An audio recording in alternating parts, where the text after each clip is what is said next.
नबी यिर्मयाह का ग्रंथ अध्याय 7 वचन 23 से 28। नबी यिर्मयाह के ग्रंथ का यह अंश हमें ईश्वर और मनुष्य के बीच के रिश्ते की एक गहरी सच्चाई और पीड़ा को दर्शाता है।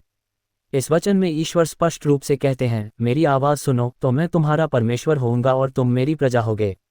ये केवल एक नियम या आज्ञा नहीं है, बल्कि यह प्रेम, सुरक्षा और एक गहरे संबंध का निमंत्रण है। ईश्वर चाहते हैं कि हम उनके बताए सही मार्ग पर चलें ताकि हम जीवन में भटके नहीं। हालांकि आगे के वचनों में हम मनुष्य की सबसे बड़ी कमजोरी को देखते हैं, हठधर्मी स्टबर्ननेस। लोगों ने ईश्वर की आवाज़ को अनसुना कर दिया और अपनी ही बुरी इच्छाओं और अहंकार का पालन किया। वचन कहता है कि वे आध्यात्मिक रूप से आगे बढ़ने के बजाय पीछे की ओर चले गए। ईश्वर ने बार बार अपने नबियों को भेजकर उन्हें सचेत किया, लेकिन उन्होंने अपनी गर्दन अकड़ा ली, सुधार को अस्वीकार कर दिया और अंततः उनके बीच से सच्चाई लुप्त हो गई। आज के संदर्भ में ये वचन हमारे लिए एक गंभीर आत्मनिरीक्षण का अवसर है।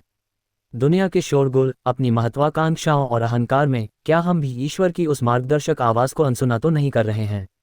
कई बार जब ईश्वर हमें हमारी गलतियों के लिए सचेत करते हैं तो हम नम्र होने के बजाय अपनी जिद पर अड़ जाते हैं। ये पाठ हमें याद दिलाता है कि सच्ची प्रगति और शांति ईश्वर से दूर भागने में नहीं, बल्कि उनकी आवाज़ सुनकर उनके करीब आने में है। हमें अपने हृदय की कठोरता को त्याग कर आज्ञाकारिता का मार्ग चुनना चाहिए। प्रार्थना। हे प्रभु, मुझे एक सुनने वाला हृदय प्रदान कर। कई बार मैं अपनी ही जिद और दुनिया के शोर में तेरी आवाज़ को अनसुना कर देता हूँ। मेरे अहंकार और हृदय की कठोरता को दूर कर। मुझे नम्रता दे ताकि मैं तेरे अनुशासन को स्वीकार कर सकूं और हमेशा तेरे सत्य के मार्ग पर चल सकूं। मुझे अपने प्रेम में बनाए रख। आमीन।